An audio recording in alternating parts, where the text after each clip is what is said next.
And we are back, you guys. We are back. Hi. What's up? Now listen, the crowd over here is smaller until we get built up and all that good stuff. So y'all come on in, y'all come on down front. Y'all come on down front. This gonna be a nice small conversation. Come on and say hi when you come in the room. Come on and say hi. They say it's 3 people here. Y'all going to say hi and please hit that like button because one of the ways we're gonna get people over here is people knowing that we over here, okay? So happy Monday to everybody. And we are here for our book club for the month of October. And for the month of October, this is the book that we are reading. We are reading the book called Big Girls Don't Cry, and it is by Connie Briscoe. Now, let's talk a little bit about Connie Briscoe for those who may or may not know. Connie Briscoe is a local writer in the DMV area, and a lot of her books, well, at least all of the books that I've read of hers, which I've read all of them. Okay, let me rewind. I have read all of her books. It looks like she has a new book coming out pretty soon, though. But I have read, I guess I missed a notification about the book, but I'm here to support. I'll catch the next book. Well, Bilo, you have time to catch up, girl, because we just at the beginning of this chapter. The good news is I was able to get a copy off of Amazon because this book is older. The bad news is it's not on Audible. So, which I really would have loved for it to be on Audible. The next book I know is on Audible because I've listened to it on Audible before. So the next book I know for a fact is on Audible. And I believe the third book is on Audible as well. But unfortunately, this one isn't. But you can get caught up below. But come on and stay for the conversation because we're only going to be discussing the first 3 chapters today. So come on in. Sit down, girl. Sit down, girl. But so a couple of things about Connie Briscoe. Like I said, she's a local author. She grew up in Washington, D.C., 1960s, 1970s. And so this book specifically her first book was Sisters and Lovers. And I believe that the first book was semi-autobiographical. It was very reminiscent of a Terry McMillan like you had to go back to the genre of Black fiction during that time period. It was very reminiscent of a Terry McMillan. It was about a family. You had sisters and their conflicts with husbands, boyfriends, grandma, mamas. And it was in DC. They lived in DC. It was a very good book. And again, like I said, very reminiscent of a Terry McMillan style. I'm not saying she was trying to be Terry McMillan, but that was the genre of the time, right? If y'all go back to that time period, a lot of Black writers were writing that style of book, the Black dynamic, the Black family kind of thing. Soul food, along those lines. This book, Big Girls Don't Cry, it deals with again, it's in Washington, D.C. The main character goes away to college and that kind of thing, but it's mainly a Washington, D.C. based book. Now, this is Connie Briscoe. This is what she looks like. And I've had the pleasure of meeting her. She's a really nice woman, but something that, and if you read about her, you would know this, but Connie Briscoe is deaf. Connie Briscoe is deaf. She, I don't think she's 100% deaf. I think she's partially deaf, but she does read lips and all that good stuff. She went to Gallaudet University, which is a college here in DC for the hearing impaired. It's very worldwide famous here in Washington, DC, Gallaudet. So that's something, little fun fact about her. But like I said, I've met her and I was able to have a whole conversation with her. So I think she reads lips. If I remember correctly, it was years ago. I mean, years ago, probably. Let me see, what's the copyright on this book? Because this book was out when I talked to her, but it wasn't that old. It was only like maybe a couple of years old. This was, the copyright on this was 1996. Maybe I met her in like 2000. So we're talking like I said, 22 years ago. Okay. So let's talk a little bit about Big Girls Don't Cry. Now, we're only going to be talking about chapters 1 through 3 today because I was not able to read as much as I wanted to read. I wanted to get to chapter 7 today. I didn't get that far, but I did get to chapters 3. But we know enough in chapters. Hey, China White. Now, listen. You're enjoying the book so far? Listen, over here, this is an open conversation, so I'm going to drop the link. If anybody wants to come up and, again, we only talk about chapters 1 through 3, but if anybody wants to come up and let's talk about it, we're going to be here for about 45 minutes because we are only talking about chapters 1 through 3, so we're only going to be here for about 45 minutes. So I'm going to drop the link if you want to come up. Remember, you do not have to show your face, but I do have to verify backstage before I bring you up. But you do not have to show your face, and I'll show you how to come off camera if you don't want to show your face. So that's that. Okay. So let me drop the link. So Big Girls Don't Cry. It starts off, we meet our main character. Her name is Naomi. Now, Naomi is the baby of a very like middle class, you know, mommy, daddy, boy, girl. They're middle class, and they're middle class Black DC. And there are a lot of things in here that you know, the clues that they drop to let us know that this is a middle class family. One is the beginning of the book. We hear that Naomi is fussing with her mom about not wanting to take piano lessons. She doesn't want to take piano lessons. She doesn't see what the big deal is. She wants to stay at home and read her Nancy Drew books and enjoy her Saturday. She said, I go to school Monday through Friday. Why do I have to do things on Saturday too? Why can't I have Saturday to myself? And then you hear the mom saying how she bought a piano because she wants her kids to get these exposure. Okay, Abby, I understand, baby. Abby, do me. I'm going to send you a text. And I've asked you this. The question I'm going to ask you, I've asked you a million times. But for some reason, I can't seem to click it in my head. But I'm about to text you about something in a minute. Let me do it right now. Sorry, y'all. I'm not trying to be hood, but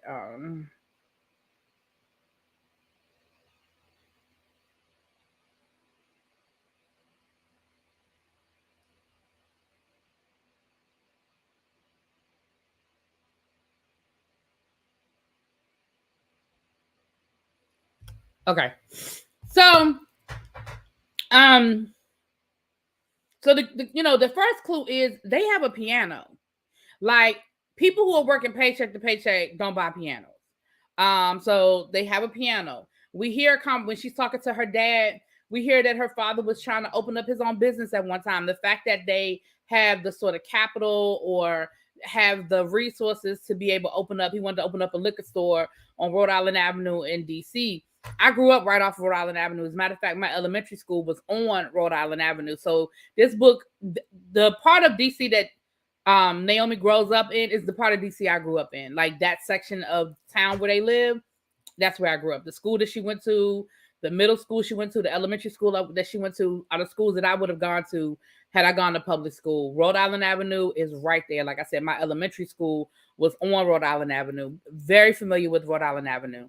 And at least the part that they're talking about. So certain clues let you know that we're talking about a middle-class family, a Black family in the 1960s, very middle class, right? Her mom was a school teacher. Her dad worked for the federal government.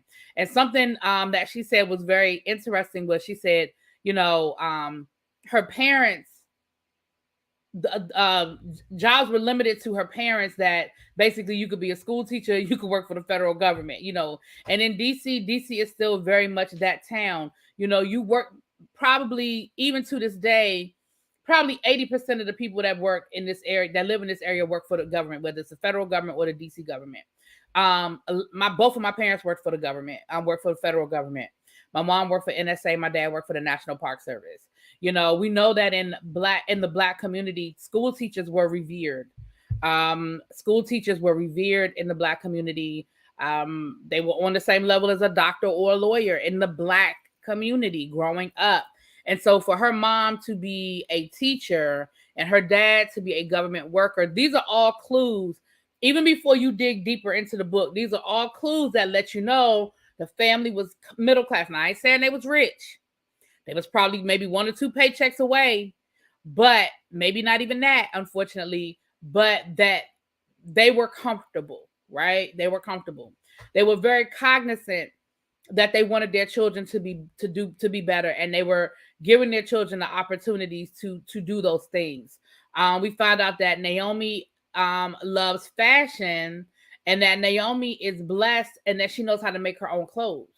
So she talks about the fact that she loves fashion, and even though she gets an allowance and she's able to buy certain things with her allowance, she'd rather take her allowance and buy the material, the fabric, all that stuff, and then make her own clothes. So she stays fashionable because she makes her own things, because back in the 1960s, the fact that you were wearing the style was enough. People didn't care about the label. Nowadays, it could look just like it came off of the runway, but if it don't have a label on it, kids still don't want it, right? It could still be that style that everybody's wearing, but if it don't have a label, you know, the school where I went, my family was a member of the church. Miss Patty Duke.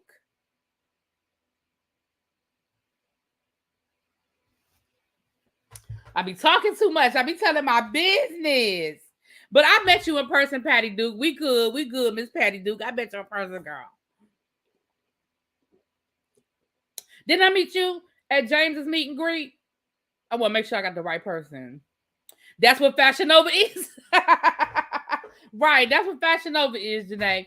But yeah, so we see that she's a daddy's girl. Her and her mom do not get along that well. And we'll see their relationship evolve over the book because the book spans Naomi's whole life. We start off with Naomi in like elementary, middle school, but by the end of the book, she's gonna be a grown adult, you know, college and all of those stuff. But we see the peaks and valleys of her life, and I love it.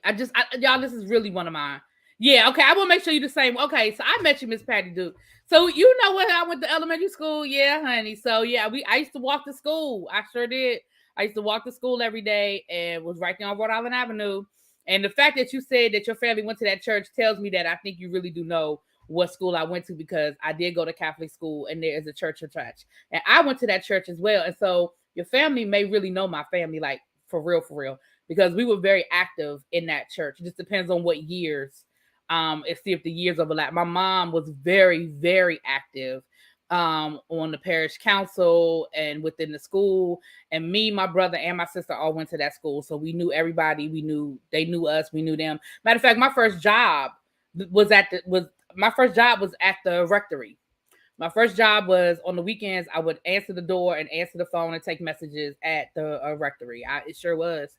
Anyway, I'll be telling y'all all my business. I told you this is a more intimate setting. Y'all might learn a lot about me, especially as we go through this book, because this book is set in DC, and it's so much of it overlaps my childhood, not so much the years, but because it does take place in the same part of DC where I grew up, and I understand DC culture as it relates to like some of the things we're talking about with being a government worker, and you know, like both of my grandparents worked for the government.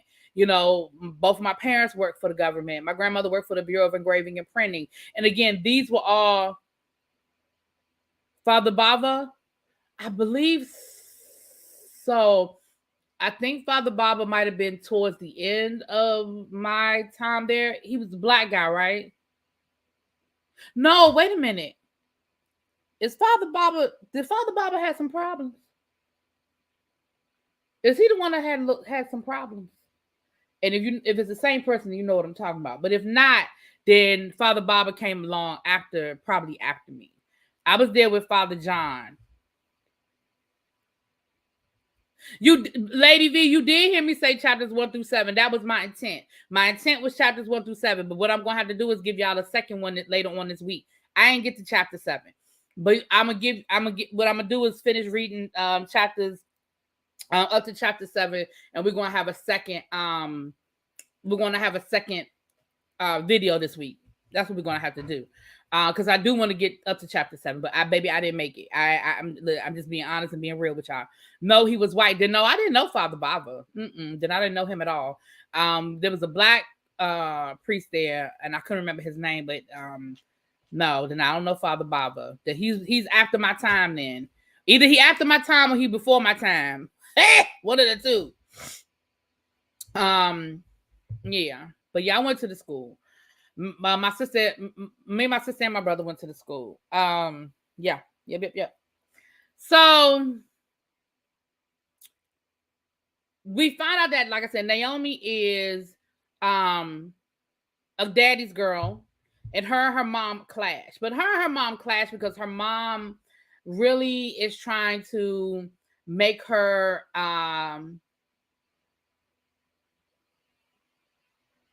she wants her to have certain experiences. Okay, he was before my time. Okay. He wants her to have certain experiences, and he wants her to, she wants her to live that middle class black lifestyle. You know, she wants her to take piano and the different lessons. Like later on, she ends up taking dance because she finally convinces her mother that she is not gonna be the next, you know, pianist. And we see that her and her mom had this argument, and she did get a little sassy with her mom. She got a little sassy, and her dad came and talked to her, and you could tell that her and her father had that relationship. Now she has an older brother by the name of Joshua. Now, the other thing we see here is that Naomi has some low self-esteem. She has some self-esteem issues as it relates to yeah, you can catch up. Yeah, y'all can catch up. She has some self-esteem issues as it relates to her feelings towards her brother. And not because he did anything. He doesn't treat her bad. You know, he's a big brother, you know, but he's not like mean to her or like, no, I don't want to have nothing to do with you kind of thing. It's not like that. But in her mind, Joshua does everything perfect. He's the perfect son. He's the perfect child. He does everything right. And she's the screw up. You know, she can't get anything right. She can't play the piano. She can't.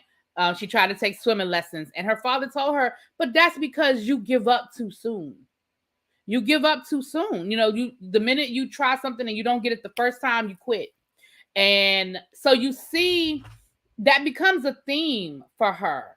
That we're going to see. Unfortunately, we're going to see that theme kind of weave its way through a lot of the book, that she doesn't. She beats up on herself a lot, right? She beats up on herself a lot. And the one time that she decides to stick something out and tries to stick through something, is probably the time she should have quit. But we'll get to that later. Right. Lady V said yes, her mom wants her to be well-rounded and not be in the house all the time. Yeah, her mom wants her to go out and again, expose her to different things. Like, I know growing up, I was a Girl Scout. My mom put me in all kinds of stuff. I did dance and sports, and I played basketball. I did all these different things because, then again, that again lets you know that there's some middle class elements there, because her mother was able, piano lessons and dance lessons and sports and this and this and that. That stuff isn't cheap. That's that disposable income. And if you don't have a lot of disposable income, then you don't have the ability to do those things,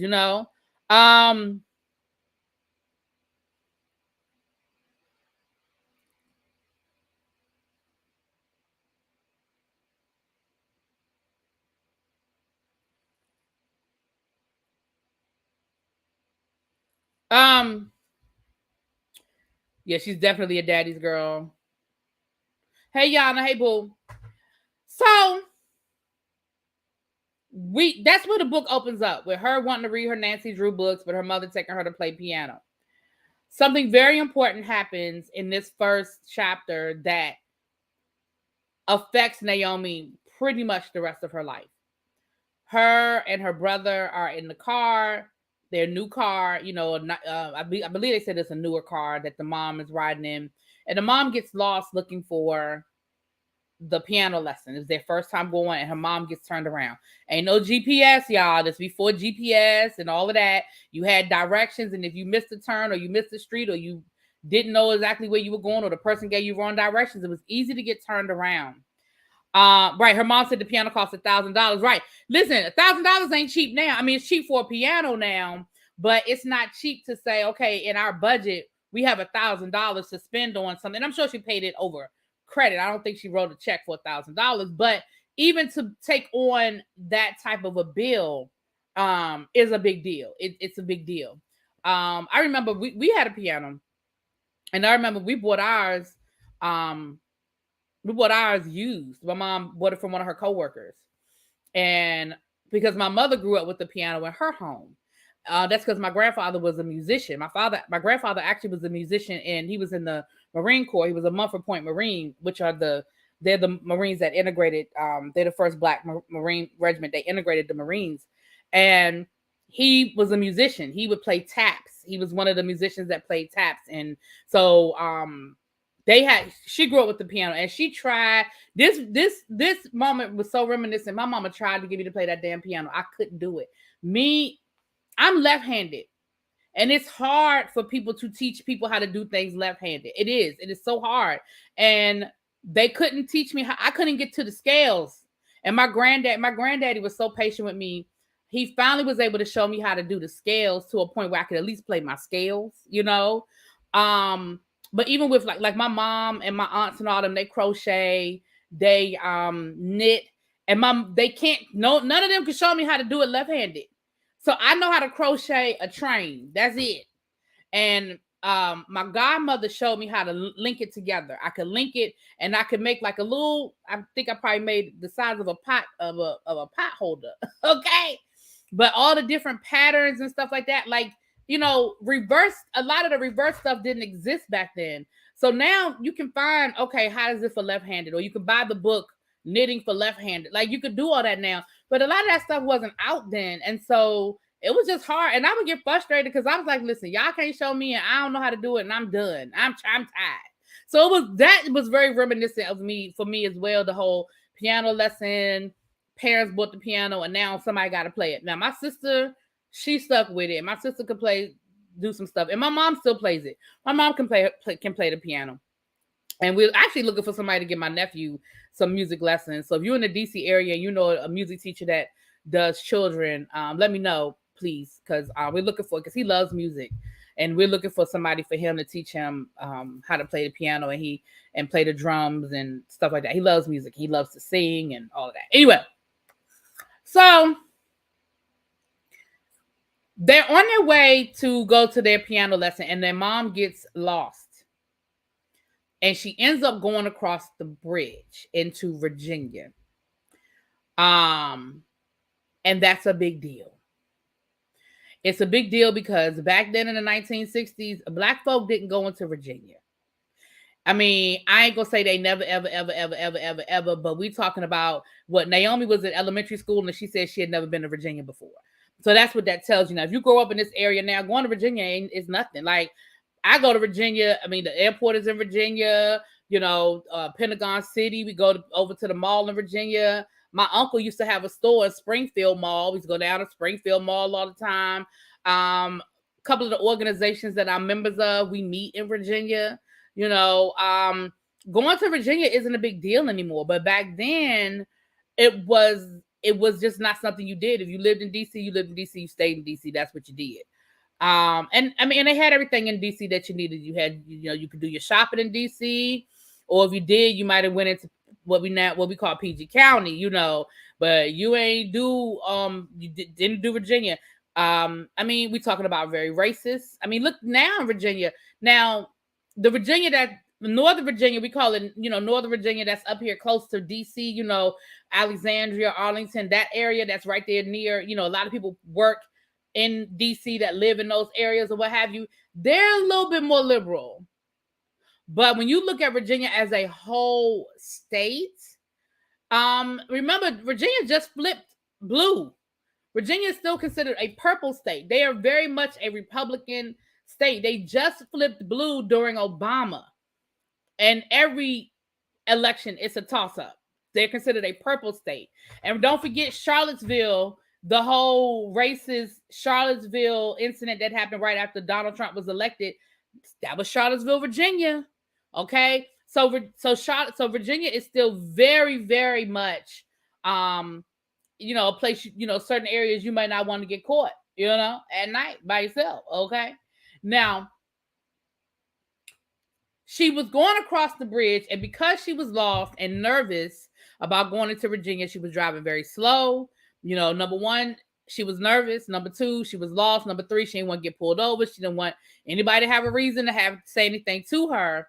And a group of boys in a car ran up, you know, they, you know, ran up on her and they kind of came beside her and called her a dumb nigga.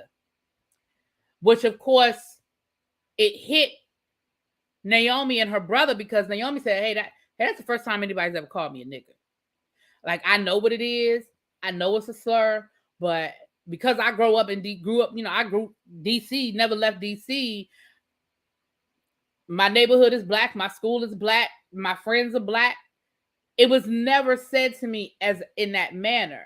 It was never said to me. And I'm guilty of this too. So let me raise my hand. I am guilty of it too. But Black folk didn't even use it the way we use it now. back then. I'm not saying nobody did, because I would be lying. People always use it, man, nigga, da da da da da.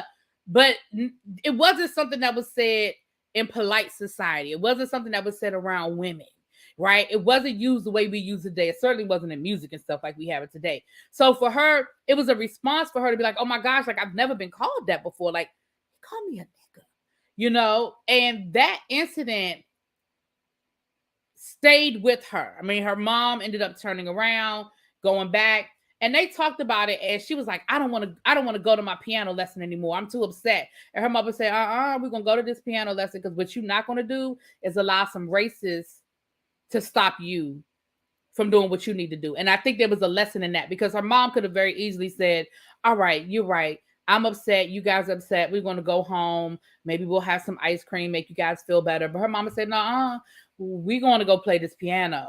This is what we came out to do. This is what we said we're going to do. And that's what we're going to do. We're not going to let that dictate what we do. And there's a lesson in that, right? There's a lesson in that. So that was pretty much chapter 1. Now, well, I would think that was chapter 1 and 2. 1, 2, yeah. So we get into learning a little bit more about Naomi's, outside of her family. We meet her. Well, we fast forward from that incident. We fast forward a couple of years. She said that it took 2 years for her mother to finally let her stop quit playing the piano, and she started dance. And she loved dance. She was good at dance, right? Again, she found something that she was good at.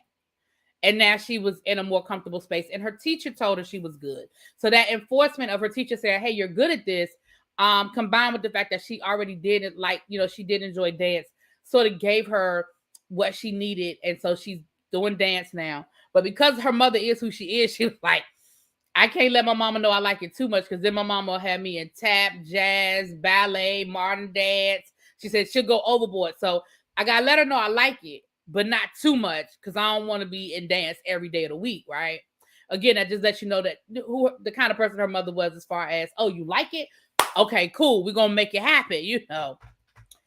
So she's now in middle school, and we meet her best friend, Debbie. Debbie stays around for the majority of the book. Debbie is her best friend, and she's sort of in that in-between clique, right? She's not the popular clique, but she's not the nerd clique. But her and Debbie and their friends, they sort of have their own little, they're somewhere in the middle. They're like a hybrid, right? So we see her at school one day, and they're racing each other, right? She talks about this girl named Henrietta.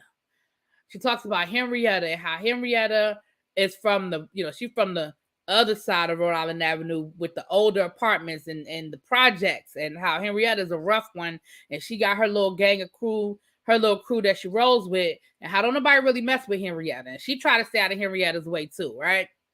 So they're out at recess one day racing, and Naomi's beating everybody. She's just good at it. She's beating everybody. So one of Henrietta's friends comes over and says, you fast. I bet you could beat Henrietta. Nobody can beat Henrietta. You want to race her? So now Naomi is kind of in a situation where it's like, I don't really want to race her, but I don't really feel like I can say, like, I feel like you just made me an offer I can't refuse. And what would have been easy in this situation would have been for her to just throw the race, right? But she said when they were racing, that competitive spirit, she just couldn't let herself lose. She couldn't do it. She had to win. So she beats Henrietta. And of course, instead of Henrietta saying, good, that was a good match, like, whoo, you made me run for my money. What did Henrietta do? You a cheater. And I'm going to whoop your ass. Over by Brentwood, yep, exactly, Miss Patty Duke. So look, you knew and I knew when they said the other side of Rhode Island Avenue. I said, I wasn't know what they talking about. That's still quiet as it's kept, and as much as they try to gentrify it, it's still the other side of Rhode Island Avenue. Okay, it's still the other side of Rhode Island Avenue. Okay. Yeah, it got good to a China White. It got good to a girl. She couldn't let it go, because that would have been the easiest thing to do. So just as Henrietta is about to whoop her tail, recess is over. And Henrietta tells her, oh, you're not, you're not safe. Okay. You are not safe. Meet me back here after school. And if you don't meet me back here, I'm just gonna come back the next day, the next day, the next day. Like eventually I'm gonna whoop your ass. So you might as well go ahead and let it get over with today. So of course she's scared. She runs home to change her clothes, to run out, to get out of her good school clothes and put on, her sneakers and her, because back then kids dressed up to go to school. Okay. So she went home to put on her sneakers and her jeans and stuff. And Joshua sees her brother. And he asks her what's wrong. And at first she doesn't want to tell him. She's like, don't worry about it. I'm good. And he was like, what's the problem? And he wouldn't even let her leave her room until she told him what was happening. And he said, oh, Lord. And as soon as she said Henrietta, he knew. He said, Henrietta? Like, why are you bothering Henrietta? And she explained what happened. And so he said, okay, well, I'm going with you. He said, at the very least, I'm going to make sure it's a one-on-one fight. And I'm not going to let nobody jump in, okay? So on the way to the little spot, he tried to show her some moves, He tried to give her a quick tutorial on how to fight. And they get to the fight. And Joshua was actually trying to not have the fight. He was trying to talk the situation down. Henrietta wasn't hearing it. And then what did Henrietta do? Henrietta called her a nigga. And that was a trigger for her going back to the incident when she was with her mother going across that bridge. And the minute Henrietta called her a nigga, it was like, oh, well, you know what? Them's fighting words. You done said it now. Let's go. We fighting. Let it happen. Let's go. And Joshua was like, oh, calm down. Like, ooh, like, and he really, because he was like, I know you about to get your ass beat, girl. You can't fight. But they ended up fighting, and she did. She got her ass beat. But she hung in there, and she actually got some good licks in. And Joshua told her on the way home, he said, I'm proud of you. You did good. And she was like, what you mean? I lost the fight. He said, yeah, but Henrietta ain't going to mess with you no more. He said, number one, you didn't back down from her. She's used to people being scared and backing down. You didn't back down from her. He said, and two, you actually got some pretty good looks. And he said, for a minute, you almost looked like you was going to win that fight. And that's exactly what happened. She said, she went back to school and, people, she said, even Henrietta would speak to her or, give her a little nod in the hallway. And so it absolutely did sort of raise her real estate a little bit in the school. And even little boy that she liked, kind of liked her back, but he ain't really got enough nerve to speak to her child. I think Chuck is his name. We see the ritual of getting your hair done, every Saturday, her getting her hair washed and blow dried and pressed out. And she starts talking to her mom about, sex and can you get pregnant from kissing? And her mama like, what? Girl, no. But don't be doing nothing else either. No, you can't get pregnant from kissing, but you don't need to be out there doing nothing with no boys, okay? And that's sort of where I'm gonna be honest. That's kind of where I left off with her mother telling her that she could get her hair cut. So now her and Debbie are going through magazines to find the right hairstyle for her. The one thing we're going to find out about Naomi is very stylish. She's very stylish. We already know that she has a fashion sense when it comes to her clothing, but even when it comes to her hair and how she presents herself, I don't think she gives herself enough credit for that being a talent. It's not something you're just born with. Everybody isn't born with that. And I don't know if she gives herself enough credit for that being a talent, that even when she stops actually making her own clothes, the fact that she still has a eye and she's stylish and she's, she has that. So that's really the foundation of the book. We have a Black middle-class family growing up in Washington, D.C. in the 1960s, 1970s. I believe the book itself ends in maybe the late 80s, early 90s. But we follow Naomi's life. And like I said, we see all the ebbs and the flows of the life, and her relationships with her family and romantic relationships and business work relationships and things of that nature. And so, like I said a million times before, y'all, this is actually one of my favorite books. I absolutely love this book for a variety of reasons. One, I really love it because it's reminiscent of my experiences, even though these are different decades than when I grew up. She grew up in the same part of the city that I grew up in. Some of her experiences are similar to my experiences. I recognize the things that she's talking about, the places that she's talking about, the locations, the schools, like all that is so familiar to me that I absolutely love that about the book. And the thing with Connie Briscoe, all of her books are like that for me because all of her books take place in this area. PG County, and then the sequel to PG County. So all of that takes place in this area. She doesn't give herself enough credit. She sews a lot of her own clothes and even picks out the fabrics for her. Right, exactly, Lady V. She really doesn't. She really doesn't give herself enough credit. And again, we see that from the very beginning of the book, that her self-esteem is low. And again, that's going to be a theme throughout this book, that she's going to make decisions, good or bad, that are led by her self-esteem and where her self-esteem is. I mean, there are times when it's high and there are times when it's low. And we're going to see that self-love is a theme throughout this book, and how it is connected to the decisions that she makes.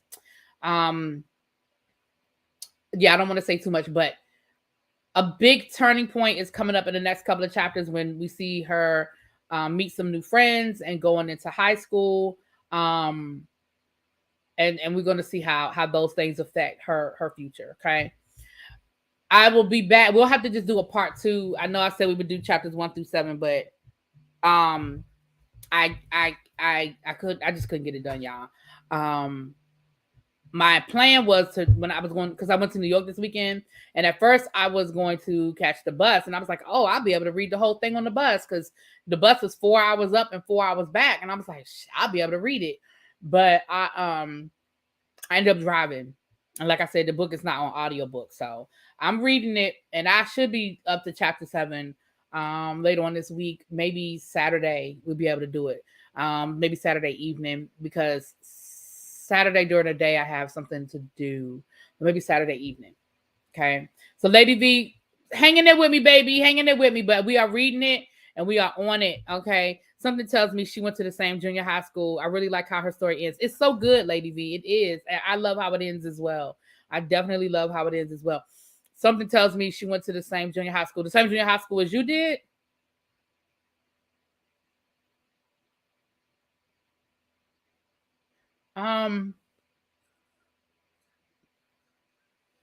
It's funny because she went to the junior high school that I would have gone to, and she went to the high school that I would have gone to if I had gone to public school.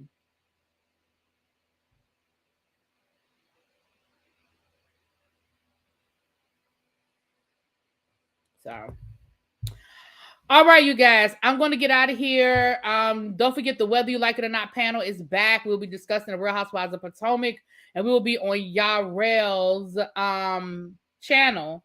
So y'all meet me over there at 9:15. Y'all know Yarrell starts on time, honey. So we'll be on time over at Yarrell's house. All right, and I believe El Teddy will be joining us tonight. So, Lord, that's all I got to say about that. I will see y'all later. Mwah! Peace.